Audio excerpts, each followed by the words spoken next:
Hello अभिनव, कैसे हैं आप? ठीक हैं?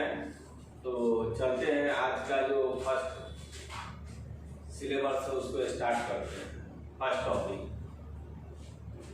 जैसा कि आप लोग जान रहे हैं कि पहले हम आप लोगों को टूल्स की जानकारी दे चुके हैं और टूल्स का पहचान भी आपको करा चुके हैं और प्रैक्टिकल भी हुआ है। ठीक है, तो आज हम फिर से स्टार्ट करते हैं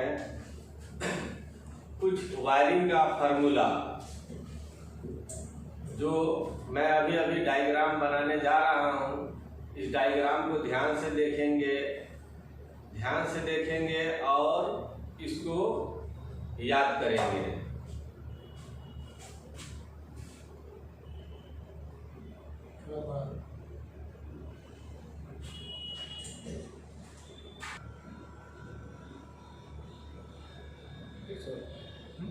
नमस्कार। एक मिनट।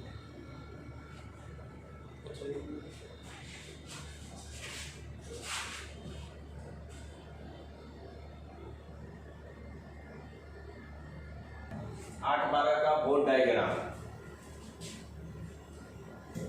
यहाँ 5 पिन सॉकेट है, यहाँ स्विच है, ये सब स्विच है।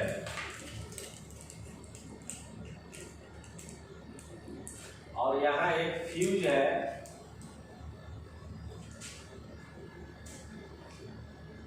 ये फ्यूज पॉइंट हुआ, ये इंडिकेटर हो गया।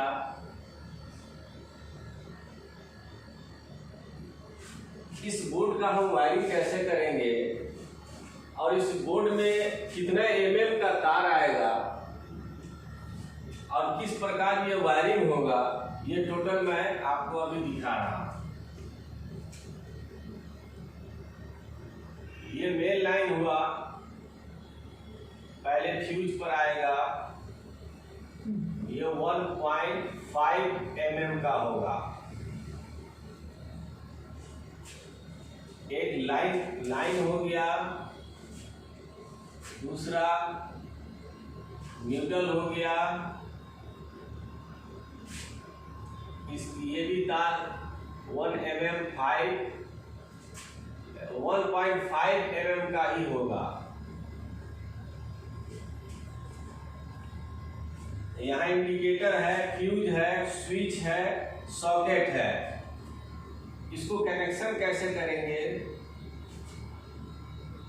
पहले फ्यूज से स्विच के नीचे वाली पॉइंट को शॉर्ट करेंगे और फिर स्विच के ऊपर से एक सॉकेट पे लाइन देंगे। ये हो जाएगा आपका लाइन पॉइंट, ये है आपका न्यूट्रल पॉइंट। न्यूट्रल को हम यहां से लाएंगे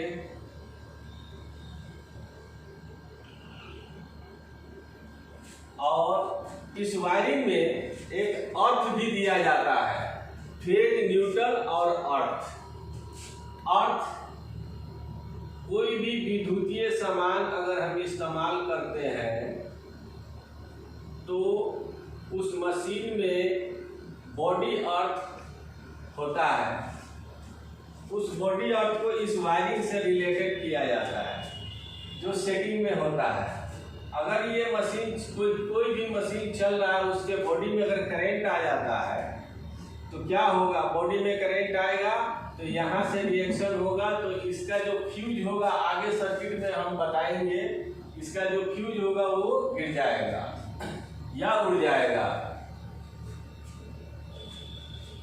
ये है आपका बोर्ड का डायग्राम। अब हम आपको बताते हैं इसमें वायरिंग कैसे होता है। जैसे एक बल्ब,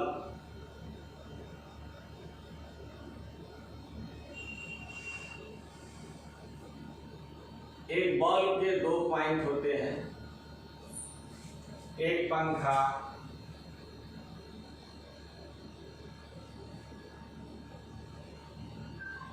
एक पंखा का भी 2 पॉइंट होता है।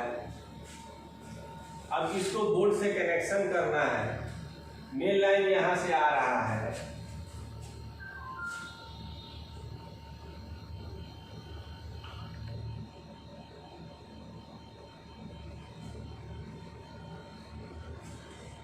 Main line. अब देखिए इसको क्या करेंगे, शॉर्ट करेंगे। ये वायर हमारा 1.5 mm का होगा, न्यूट्रल का। इस न्यूट्रल को हम लाएंगे, ला करके बोर्ड के न्यूट्रल में जोड़ देंगे। अब बचा हमारा 2 पॉइंट। एक पॉइंट हमारा स्विच बोर्ड में आएगा,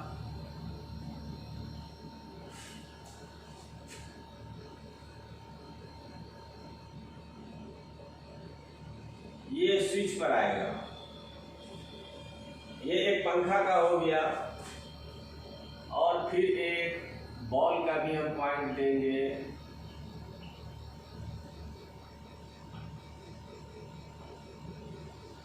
एक बॉल का हो गया। अब इसमें अगर हमको पंखा में फैन रेगुलेटर इस्तेमाल करने की जरूरत पड़ गई तो हम कैसे कनेक्शन करेंगे? तो एक मैं आपको फैन रेगुलेटर का भी कनेक्शन बता ही देता हूं।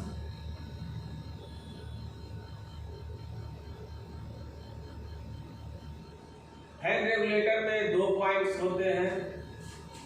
तो एक पॉइंट स्विच पर चला आएगा और दूसरा पॉइंट पंखा पर चला जाएगा। मगर ये जो पंखा का वायर है ये 1 mm का ही होगा, 1 mm का। ये पॉइंट का है, ये 1 mm का है। इस तरीके से वायरिंग बोर्ड डायग्राम तैयार होता है और इसी तरीके से हम लोग काम करते हैं जहां भी। अब मान लिया जाए कि 4 रूम है, डाइनिंग हॉल है, आंगन है, तो सबका सर्किट इसी प्रकार से वायरिंग करते हुए एक जगह लाया जाता है, जो मैं आपको कल बताऊंगा कि 4 बोर्ड बना करके एमसीबी और मेन लाइन का कनेक्शन कैसे किया जाएगा। क्योंकि जिस मकान के जिस रूम में शॉर्ट लगेगा उसी रूम का एमसीबी गिरना चाहिए, न कि पूरा मकान अंधेरा हो जाए। तो वो फार्मूला मैं फिर आगे नेक्स्ट वीडियो में बताएंगे हम आपको कि उसका कनेक्शन और वायरिंग किस तरीके से होता है।